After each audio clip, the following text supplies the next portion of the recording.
Okay guys, ito na yung time na gamitin na ni Mister yung bigay ko sa kanyang regalo for para sa winter snow plow. Pero muna natin, i-assemble, ilagay sa sasakyan, i-connect siya ba? So now how you gonna put that? Is it easy? You want me to take it off? Hold on. Yung forecast kasi ng weather is merong snow hanggang bukas ng umaga. Kaya ito na pagdesisyon ni Mister, 9 o'clock ng umaga gagawin niya ito. Oh, it doesn't go down? Okay, this is a hold, so the motor's not holding the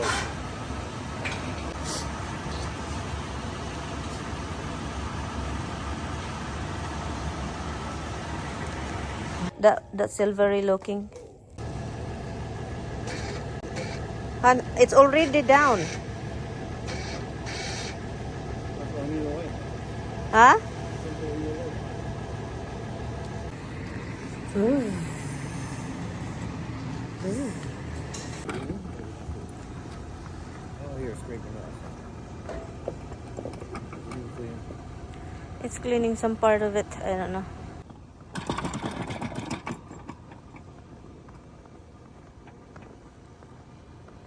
Han. It's not cleaning it.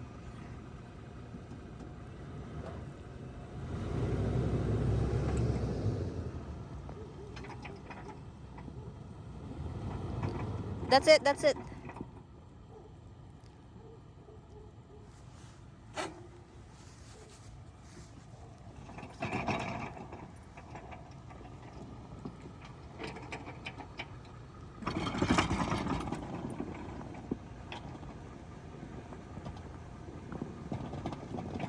It's filing na, you should maneuver. Explain ko lang po sa inyo guys, ang personality ko is iba guys, okay? Si Tammy okay lang sa kanya yung mga noise, mga nakakatakot na gawin. First time niya itong gawin, first time ko din itong naranasan ng ganito ng plow. Okay, maingay siya guys, okay? And then si Tammy hindi pa din sanay. Yung stress level ko, grabe level up talaga guys, to the highest level yung stress ko nito. Kasi guys, yung ingay, takot ako na masira yung sasakyan, takot ako masira yung driveway namin. Kasi yung driveway is sobrang mahal kapag ayusin guys, libo-libo si Timel. Like kung sa pesos pa, pwede siyang aabot 500,000 o 500,000 sa mga maliliit na driveway, okay? Kasi yung kapitbahay namin dito, nagpagawa sila ng driveway $9,000. Yun, ang sobrang liit, okay?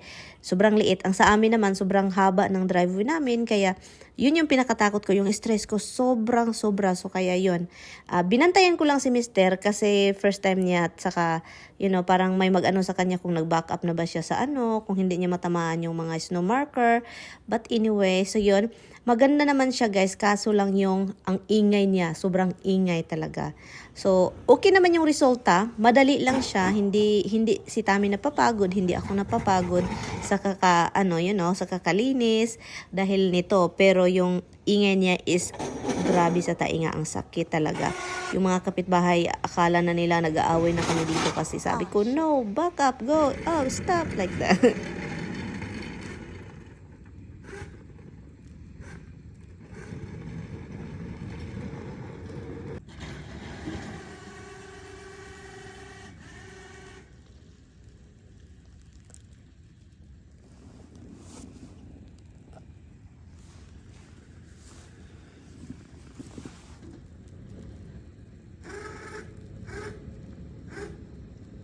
Ito guys, malapit na siyang matapos. Pumasok na ako, hindi ko na tinapos kasi na-stress ako. Pero paglabas ko, maganda naman yung resulta. Nalilinis naman, pero hindi talaga buo linis. Pwede naman siya lagyan ng salt para mag-melt siya the next day. Pero okay lang naman siya.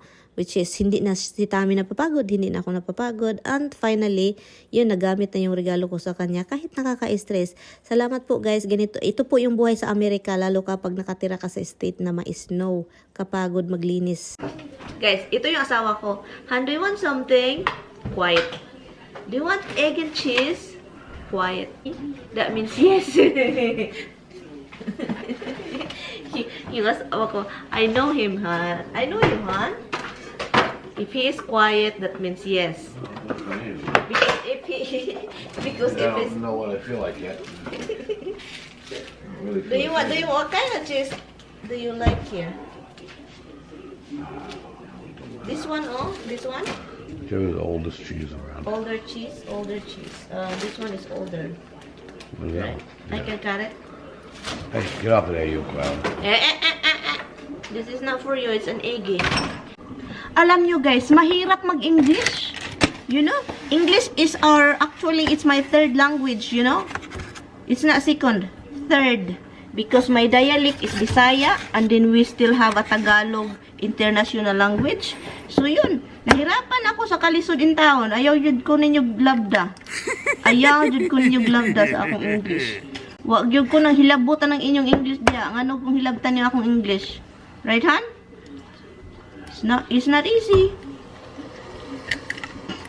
If you come over here, oh my God. May mga tao ba? Pagdating dito, mag-English, of course, English, di ba? English. Ito yung naobserbahan ko. Kasi nangyari dito sa akin. English, ganun. So, ito yung naobserbahan ko. So, the English is very, yung mga bagong dating. Kasi, very annoying. So, bago ako ditong dating, at saka naranasan ko ito kasi noon, hindi ko talaga marunong mag-English. Marunong ako guys, makaintindi, pero pag ilabas mo na sa bibig, ang hirap. So yung iba marunong mag-English, di ba? Kasi may natapos or marunong lang talaga dahil sa marunong lang. Pagdating dito, ito yung naobserbahan ko ha. Ngayon na matagal na ako dito. Pagdating dito ng mga bago, hindi man ito paninira. Totoo lang itong naobserbahan ko. So when they speak English, it's very, very arty. Ang arte ng English, ginoo ko.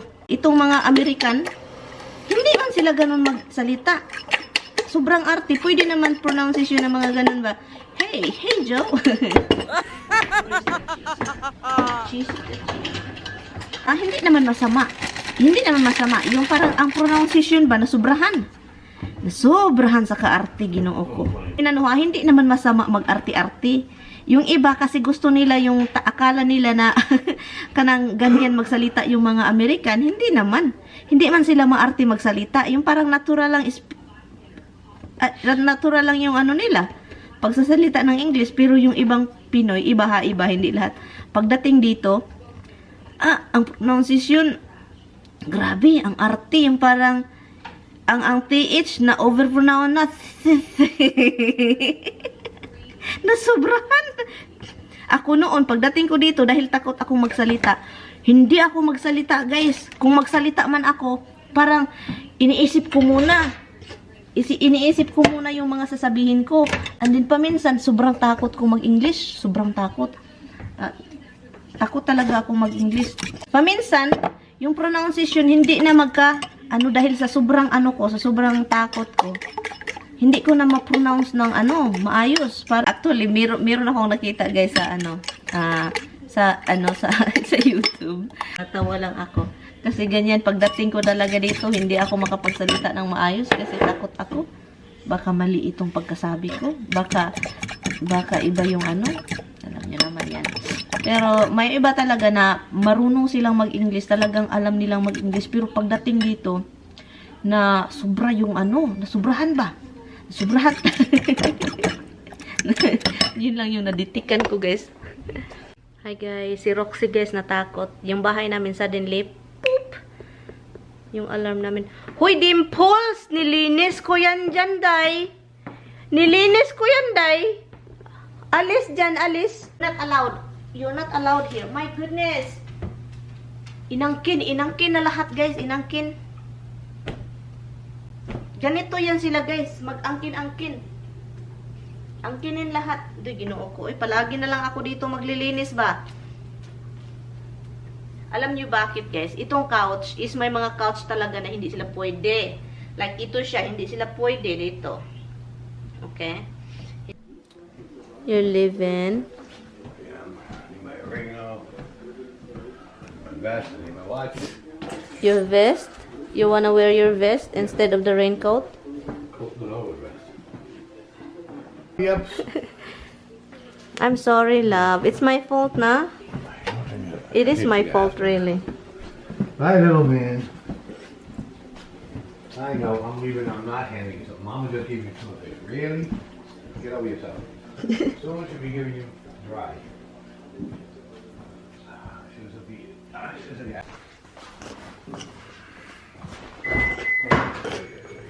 Look, I cannot use this car because look at guys.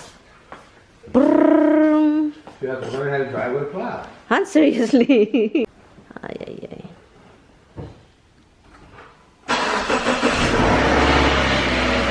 Maulan ay. Hi guys. I'm not your guys. Bye. I'm not your guys. Hey, don't open the window wide, ha? Because it gets so wet, my car gets ruin the car. Oh, it's still raining, huh? Raining and windy. Drive careful. Let me know when you get there. Careful driving. Go. What do you need? Do you have the food? What do you need? Hello guys, dito lang muna tayo kasi iiwan na tayo ni Mr. Boring naman yung buhay kapag wala siya, diba? So dito lang muna tayo. Salamat po sa inyong panunood. Kita-kits tayo next time. Huwag kalimutan ang ating weekly giveaway. Keep sharing ng ating reels at video.